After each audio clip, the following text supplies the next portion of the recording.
thoughts never felt intrusive, because he never thought one thing that he would not say aloud or put into action. Perhaps I only felt guilty reading the others' minds because I knew there were things inside that they wouldn't want me to know. If Rosalie's mind was a stagnant pool, then Emmett's was a lake with no shadows, glass clear. And Jasper was suffering. I suppressed a sigh. "Edward." Alice called my name in her head and had my attention at once.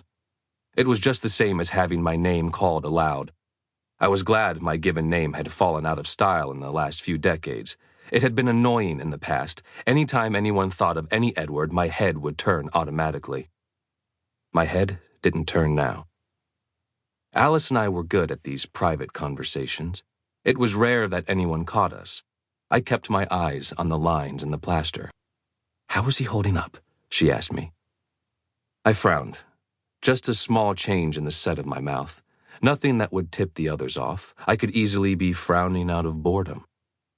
Jasper had been still for too long.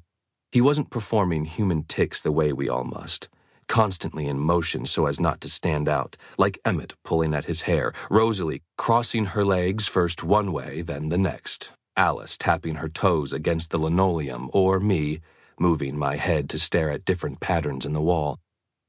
Jasper looked paralyzed, his lean form ramrod straight, even his honey hair seeming not to react to the air wafting from the vents.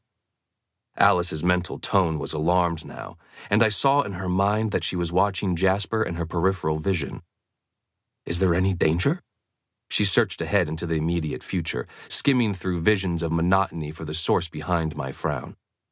Even as she did so, she remembered to tuck one tiny fist under her sharp chin and blink regularly. She brushed a tuft of her short, jagged black hair out of her eyes. I turned my head slowly to the left, as if looking at the bricks of the wall, sighed, and then turned to the right, back to the cracks in the ceiling.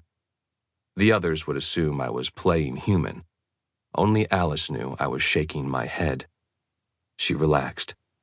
"Let me know if it gets too bad." I moved only my eyes, up to the ceiling above and back down. "Thanks for doing this." I was glad I couldn't answer her aloud. What would I say? My pleasure? It was hardly that.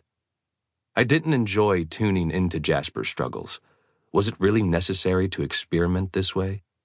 Wouldn't the safer path be to just admit that he might never be able to handle his thirst as well as the rest of us could, and not push his limits?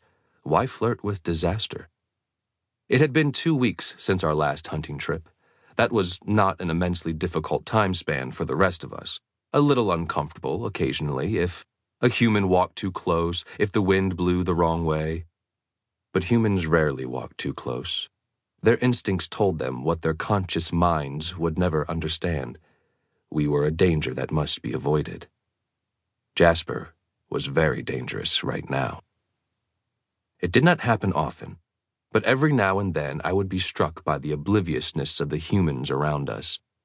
We were all so accustomed to it. We always expected it, but occasionally it seemed more glaring than usual.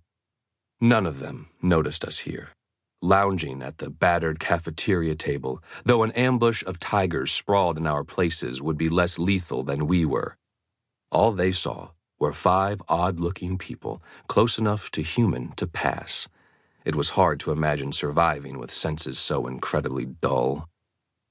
At that moment, a small girl paused at the end of the closest table to ours, stopping to talk to a friend. She tossed her short, sandy hair, combing her fingers through it. The heaters blew her scent in our direction.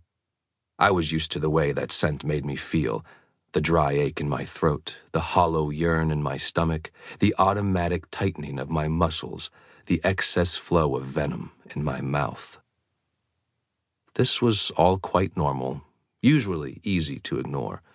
It was harder just now with the reaction stronger, doubled as I monitored Jasper. Jasper was letting his imagination get away from him.